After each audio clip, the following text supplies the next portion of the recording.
दोस्तों, स्वागत है आपका आपके ही चैनल हिंदी स्टोरी टेलर में।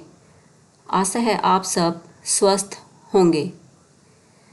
आइए सुनते हैं आज की कहानी, हमारी लाडली बेटी। पारिवारिक कहानी। शाम को आते हुए राशन लेते आना, और हाँ, मुन्ना के स्कूल में फीस भरनी है, उसके लिए पैसे देते जाओ। बीवी की इस मांग पर जेब उल्टी करके दिखाने के सिवा बड़े के पास कोई दूसरा उत्तर नहीं था। माथे पर चिंता की शिकनों के साथ सवेरे तो बड़ा भाई अपने काम पर निकल गया, लेकिन उस शाम उसने पूरे परिवार के सामने इस आर्थिक संकट को दूर करने के लिए एक प्रस्ताव रखा। क्यों ना हम उस प्लाट को बेच दें जिसे बाबूजी ने लक्ष्मी को शादी में देने के लिए खरीदा था। बेटी को दी हुई चीज वापस नहीं मांगते, पाप लगता है। लक्ष्मी का जन्म होते ही घर खुशियों से भर गया था। तभी तुम्हारे बाप ने ये तय कर लिया था कि ये प्लॉट लक्ष्मी का है, जो उसे उसकी शादी में दे दिया जाएगा। माँ ने अपना विरोध जताते हुए कहा। कौन सी बेटी? वो बेटी जो प्रेम विवाह कर घर की इज्जत को खाक में मिला गई और पिताजी की अंतिम यात्रा में भी न शामिल हुई। बड़े ने टोट मारते हुए कहा। मेरा मुंह मत खुलवा। यहाँ कौन नहीं जानता कि लक्ष्मी को उस दिन गली के नाके से ही लौटा दिया गया था और उससे अपने पिता से आखिरी बार मिलने का हक भी छीन लिया गया था। माँ ने बेटी का पक्ष लेते हुए कहा। माँ के इस वार से दोनों बेटे चुप हो गए। ना बड़ा बेटा कुछ बोल पाया, ना छोटे बेटे के मुंह से कोई शब्द फूटा। थोड़ी देर की शांति के बाद छोटा भाई बोला, प्लाट बेच तो देंगे, पर क्या लक्ष्मी कागजात पर दस्तखत करेगी? मुझे नहीं लगता वो हमारा भला सोच भी सकती है। आखिर है तो औरत जात, पुरुषों की परिस्थिति को कैसे समझ पाएगी?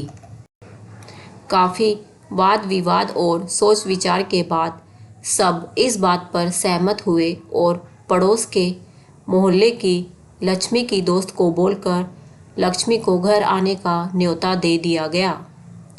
अगले दिन सुबह से गली के नाके पर खेल रहे बड़े भाई के लड़के की बुआ आ गई की आवाज़ सुन घर वाले चौकन्ने हो गए। दोनों भाई मन में द्वेष और नफरत के साथ उसको कैसे घर में आने के लिए कहे, उसी दुविधा में थे। वो कहते हैं ना, जरूरत के वक्त गधे को भी बाप बनाना पड़ता है। उसी कहावत के हिसाब से दोनों भाई बहन से बात करने के लिए तैयार हुए।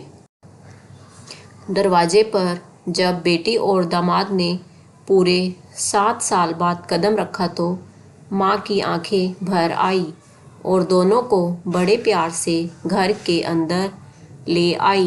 बेटी और दामाद भी माँ का इतना स्नेह देखकर आत्मविभोर हो गए। शाम को साथ में बैठे बेटी दोनों बेटे और दामाद के आगे हिचकिचाते हुए माँ ने ही प्लॉट का मुद्दा उठाया। लक्ष्मी को थोड़ा अंदेशा था कि कोई बड़ी बात होगी। लक्ष्मी उसी दिन से ये सोच रही थी कि ऐसी क्या बात हो सकती है कि जो खड़ूस भाई उसे बाप का मुंह भी दिखाने के खिलाफ थे, वो अचानक इतने कैसे पिघल गए। लेकिन अब उसको सारी बात समझ में आ गई। लक्ष्मी ने तिरछी नज़र से पति की तरफ देखा तो वो बोल पड़ा, देखिए माँ जी, शादी से पहले जो कुछ आपका था वो आपका ही रहेगा। ना उस पर मेरा या लक्ष्मी का कोई हक था, ना है, ना ही भविष्य में हम मांगेंगे। इसलिए आप निश्चित होकर उस प्लॉट के साथ जो करना है कीजिए। आप जहाँ कहेंगे हम वहाँ साइन कर देंगे। सुबह से अपने जीजा से नजरें चुरा रहे दोनों भाइयों ने अब अपने जीजा को अच्छे से देखा। सुबह प्लॉट के कागजात पर बहन के दस्तखत लेकर काम खत्म किया जाए यह तय हुआ।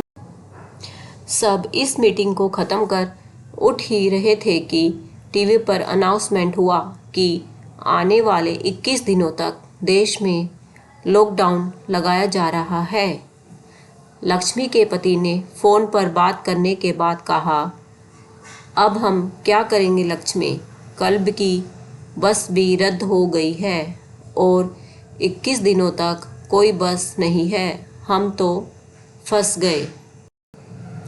इस खबर से दोनों भाई बहुत निराश हो गए, क्योंकि एक तो उनकी आमदनी कम थी और दो लोगों का और खाने पीने का बोझा बढ़ गया था। लेकिन माँ अंदर ही अंदर खुश थी, क्योंकि इतने बरसों के बाद बेटी का घर वापस आना हुआ। इसी बहाने कुछ दिन आराम से उसके साथ रह पाएगी। दोनों भाई सब्जी और फल बेचा करते थे। कुछ दिनों में ही लॉकडाउन के चलते और कोरोना वायरस के चलते लोगों ने उनसे सब्जियां और फल खरीदने बंद कर दिए। पहले से खराब उनकी आर्थिक स्थिति और ज़्यादा खराब होने लगी और वह मन ही मन लक्ष्मी के कदमों को अशुभ मानने लगे। बहन और जीजाजी से उनकी यह हालत छुपी नहीं थी। लक्ष्मी के कहने पर उसके पति ने दोनों भाइयों की सब्जी और फल की रेहड़ियों पर लोहे की रोड और जालियां फिट कर दी और बाजार जाकर दोनों के लिए कैप, हाथों के दस्ताने और थोक के भाव से सब्जी और फल खरीद लाए। दोनों की रेहड़ियां अच्छे से तैयार कर फल और सब्जियां ढक कर दोनों भाइयों को टोपी और दस्ताने देकर जीजाजी ने उनसे कहा, एक बार इस तरह से धंधा करके देखो, शायद आपका मुनाफा बढ़ जाए। थोड़ी आनाकानी करने के बाद दोनों भाइयों ने जीजाजी के समझाए अनुसार धंधा शुरू किया। 2-3 दिनों बाद ही कोरोना से घबराए लोग अब ढकी हुई फल और सब्जियां और दस्ताने और सेफ्टी का ध्यान रखते बेचने वालों से ही फल और सब्जियां खरीदने लगे। इस तरह समझदार दामाद की वजह से धीरे धीरे दोनों भाइयों का धंधा चलने लगा और उनके घर का गल्ला जो पहले खाली हो रहा था अब धीरे धीरे भरने लगा। माँ जैसे अपने मरे हुए पति से मन ही मन संवाद साधने लगी, देखो जी, आपकी लक्ष्मी सच में लक्ष्मी है। उसके पाँव घर में पड़ते ही घर खुशियों से भर रहा है। दोनों भाइयों के आंखों में पहले जो गुस्सा था उसकी जगह अब शर्म ने ले ली थी। वह मन ही मन सोचते थे, क्या गलत किया था बहन ने जो हमने उसके साथ इतना बुरा सलूक किया। शादी ही तो की थी और शादी करने से पहले हमें बताया भी तो था। हम ही थे जो उसे स्वीकार नहीं कर पाए। दोनों भाइयों के मन में द्वेष और नफरत धीरे धीरे क्वारंटाइन हो गए।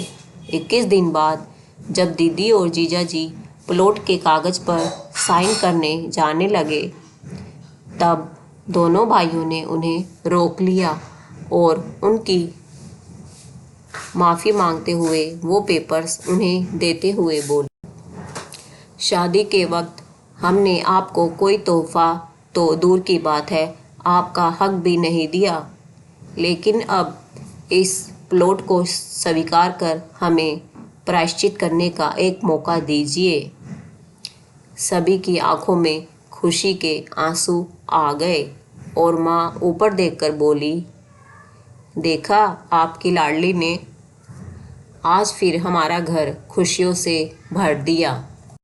दोस्तों, कमेंट करके बताओ आपको आज की कहानी कैसी लगी? यदि अच्छी लगी है तो इसे लाइक करें और ऐसी ही अच्छी अच्छी कहानियाँ सुनने के लिए मेरे चैनल को सब्सक्राइब करना ना भूलें। नमस्कार।